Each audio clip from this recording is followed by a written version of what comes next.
Mas ya, Ah, jadi ada satu hal yang paling menarik yang bagi saya ini sesuatu yang menyentuh perasaan kita sepanjang sudah berapa ya?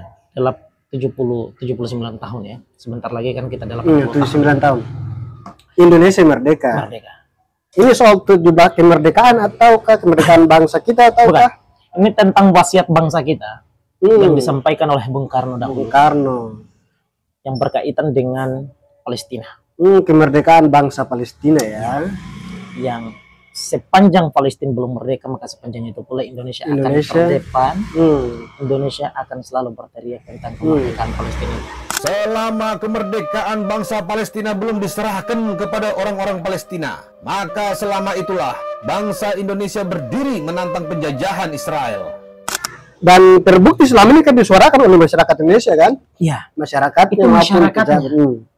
itu masyarakatnya. Hmm, Dan masyarakat yang berteriak itu dengan pendekatan-pendekatan yang berbeda. hmm, Ada yang berteriak karena menganggap ini adalah peristiwa kemanusiaan. hmm, Ada yang berteriak ini adalah perkara misalnya sesama keimanan misalnya. hmm, Ada yang kemudian ini berkaitan dengan hak asasi manusia, hmm, ya kan? hmm, Artinya masyarakat yang berteriak ini dengan memiliki alasan yang berbeda-beda.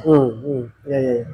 Nah, sementara itu Hmm, pemerintah kan mesti harus juga punya yang berbeda. hmm. Apa itu? Punya sikap ya. Sikap yang berbeda. Hmm, Yang kita butuhkan adalah pemerintah yang ketika dia bicara sebagai seorang personality, katakanlah sebagai seorang kepala negara misalnya, maka itu akan mewakili keseluruhan masyarakat yang ada di Indonesia, ya kan? Dan itu sudah dilakukan oleh mantan presiden terdahulu dari Bung Karno sampai saat ini kan. Ya. Tapi kemudian ketegasan-ketegasan itu tidak disampaikan di hadapan publik secara keras loh Pak. Tidak sebagaimana hari ini yang kita saksikan Oleh Pak Prabowo Subianto. oh yang di DPR kemarin. Ya, acara beberapa hari yang lalu Hmm, dibuka oleh beliau hmm. dan beliau menegaskannya di hadapan para perwakilan negara-negara Islam itu kan, parlemen itu. Bahwa kembali lagi itu kan beliau ulangi sebelum kali begitu beliau mengucapkannya, 2 sampai 3 kali kalau nggak salah. ya, begitu beliau mengucapkannya bahwa Indonesia akan selalu berjuang untuk kemerdekaan Palestina, ya kan? Palestina. Begitu beliau selesai sampaikan, beliau ulangi kembali. Saya mengulanginya kembali. Artinya ini penekanan loh Pak. Hadirin yang saya muliakan, beberapa hari yang lalu saya mendapat kehormatan berbicara di hadapan parlemen Turkiye di Ankara. Dalam forum itu saya menegaskan kembali komitmen Indonesia, komitmen bangsa Indonesia yang tidak akan pernah surut, tidak akan pernah berhenti dalam membela hak rakyat Palestina untuk merdeka.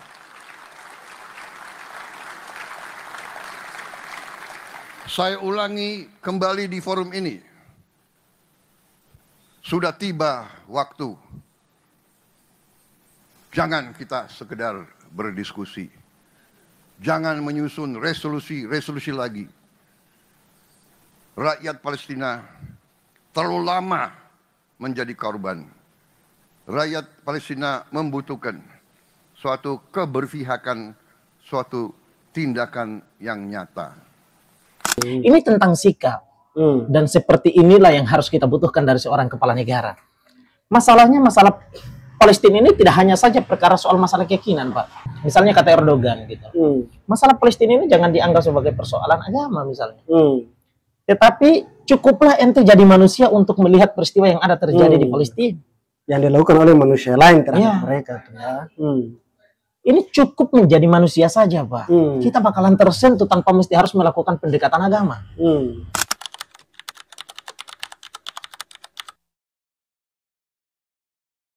Tanpa mesti harus menggunakan pendekatan keyakinan. Kita keyakinannya apa untuk kemudian bisa melihat hal itu. Jadi tanpa harus melibatkan keyakinan itu, Pak. Tetapi cukup menjadi manusia biasa. Kita bakalan tersentuh melihat genosida yang terjadi di Palestina itu. Ini pembantaian luar biasa. Ini adalah peristiwa hak asasi manusia yang berskala luar biasa, Pak. Apalagi baru saja terjadi minggu lalu tuh yang 10 orang tewas. Ya, dan kenapa saya bilang saya begitu terharu ketika mendengar yang disampaikan oleh Pak Prabowo itu. Karena ini berkaitan dengan sikap negara yang tadi di awal saya sampaikan bahwa ini tentang wasiat negara. Bung Karno menyampaikan itu secara tegas di hadapan para perwakilan dunia waktu itu.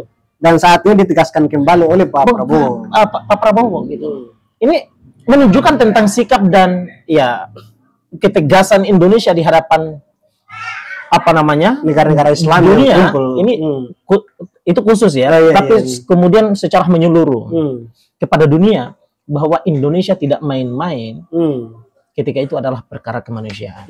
Terus menariknya gini, kemarin itu dia ngomong ini sudah saatnya kita tidak perlu diskusi lagi, langsung eksekusi terkait dengan kejadian tersebut.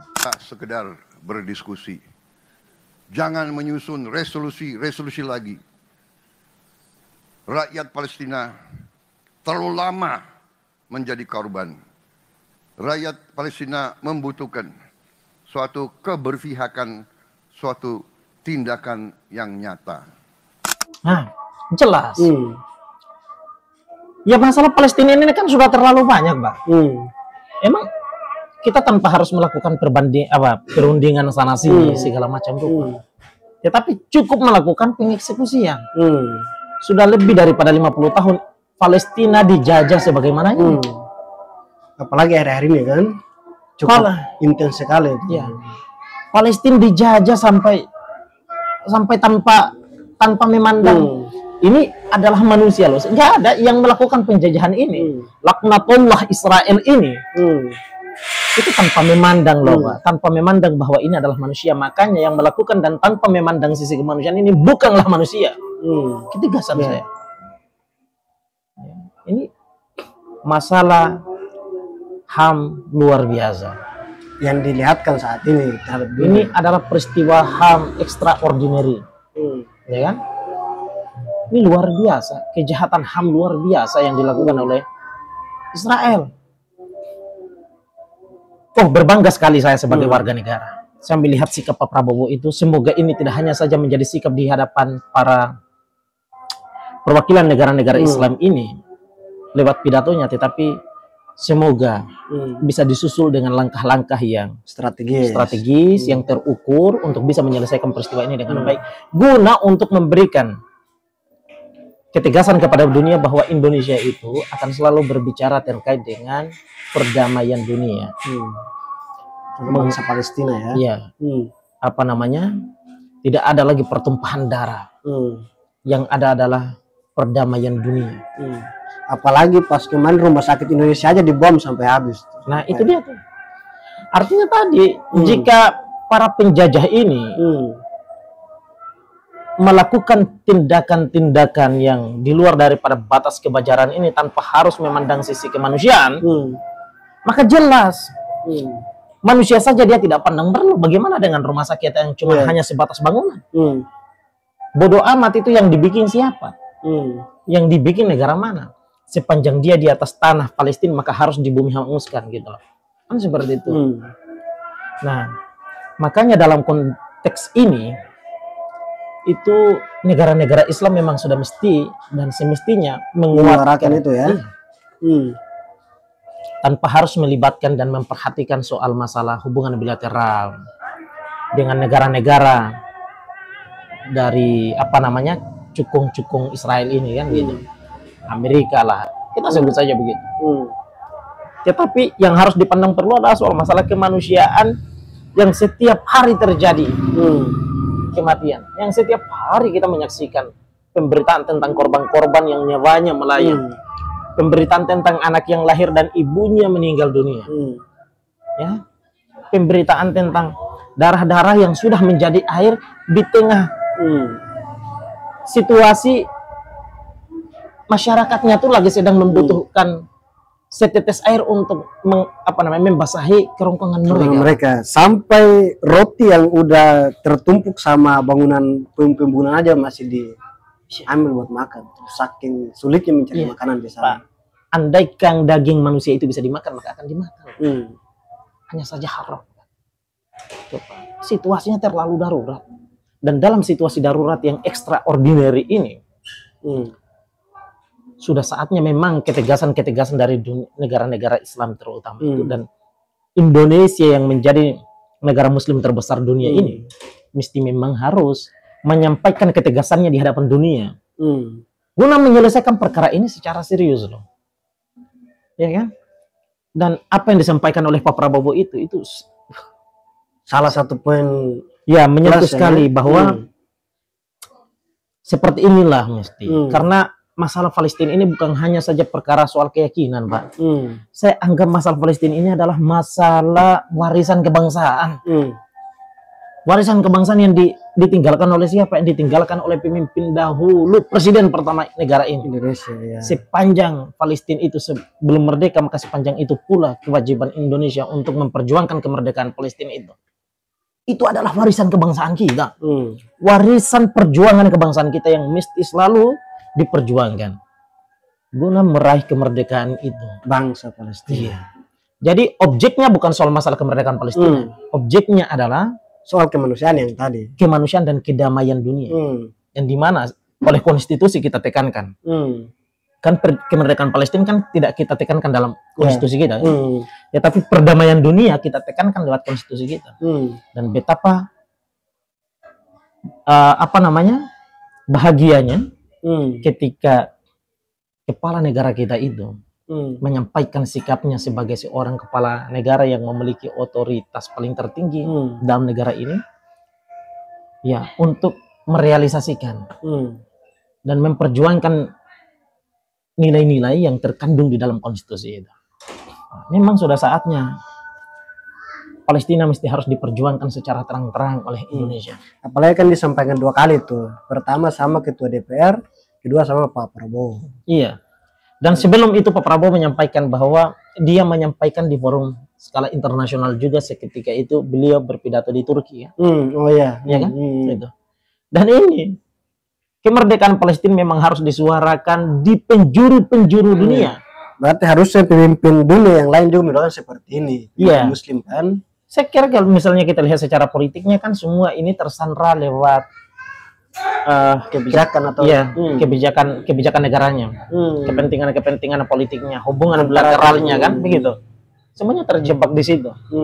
Apalagi kemudian kita lihat beberapa hari ini kan kita lihat ada pertemuan dari salah satu pemimpin Arab itu kan melakukan investasi ke Amerika misalnya itu. Ya. Sementara itu kan mendapatkan kutukan terbesar misalnya dari berbagai macam dan terutama adalah masyarakat Indonesia yang menyayangkan sikap itu, di mana sikap investasi ini berbanding terbalik dengan situasi dan dorongan Amerika yang selalu mendorong penjajahan terhadap Palestina itu, apalagi berkaitan dengan lagi gencar-gencarnya mereka bombardir Palestina. Nah itu dia tuh, justru itu yang menjadi poin yang dimana kita menyayangkan sikap mereka itu, tapi mereka punya cara yang berbeda mungkin saja. Saya mengamini di setiap langkah yang mereka lakukan pasti ada cara lain untuk memperjuangkan kemerdekaan Palestina.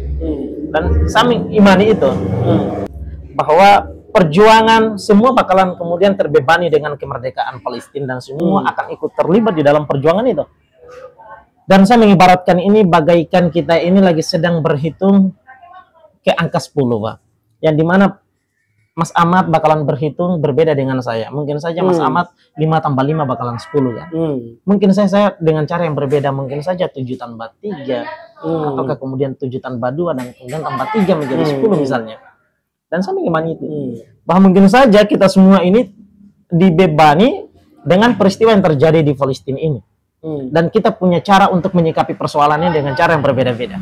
Tetapi tujuannya sama. Tujuannya adalah sama, itu dia. Makanya sebagai bagian dari para anak bangsa, saya amat sangat terharu ketika melihat sikap yang ditunjukkan oleh Pak Prabowo dengan sikapnya yang tegas, dengan latar belakang dia sebagai seorang militer kan? Ya kan? Saya bangga sekali. Saya kemudian, ini nih, seperti ini nih. Pemimpin seperti ini. Jangan cuman mukul-mukul meja dengan bahasa yang keras, tetapi begini nih. Tekankan dengan tegas kepada para perwakilan dunia Islam ini berkaitan dengan kemerdekaan Palestina. Guna untuk apa? Di forum resmi kan? Ya, gunanya untuk apa? Untuk menyadarkan semua pihak ini agar jangan lagi persoalan Palestina ini dilakukan melalui diplomasi yang memperhambat. Sementara itu secara bersamaan setiap harinya warga Palestina ditembak mati oleh Israel laknatullah itu sendiri. Jadi itu sebetulnya yang bikin saya bangga, dan saya mengambil satu poin paling penting dan bagi saya yang amat sangat menyentuh dari pidato Pak Prabowo yang sekian puluh menit ini. Yang paling amat sangat menyentuh perasaan saya dan meneteskan air mata saya itu adalah ketika Pak Prabowo menegaskan menyangkut soal masalah Palestina. Karena pemimpin terdahulu sebelum Pak Prabowo 2 tahun yang dua periodenya, ketegasan itu belum terlalu tegas disampaikan. Apakah kemudian ini pengaruh soal masalah pembawaan beliau atau kemudian latar belakangnya bukan dari militer misalnya? Tapi saya tidak melihat itu sebagaimana kemudian Pak Prabowo menyampaikan hal itu hari ini. Itu menyentuh sekali. Berbeda sekali ya. Berbeda sekali. Cara masuknya itu loh. Cara masuk ke hati itu loh yang berbeda. Emang itu. Semoga ini menunjukkan tentang sikap dan ketegasannya Pak Prabowo untuk kemerdekaan Palestina demi memperjuangkan perdamaian dunia dan demi merealisasikan, memperjuangkan pula wasiat kebangsaan yang disampaikan oleh para pemimpin-pemimpin, diperjuangkan oleh para pemimpin-pemimpin terdahulu kita jauh sebelum Pak Prabowo itu. Baik. Begitu Mas Ahmad. Ya. Karena sudah waktunya asar. Kita laksanakan kewajiban sebagai umat Islam. Ya. Absen. Ya. Teman-teman sekalian, silahkan tuangkan pendapat rekan-rekan sekalian di kolom komentar. Assalamualaikum warahmatullahi wabarakatuh. Waalaikumsalam.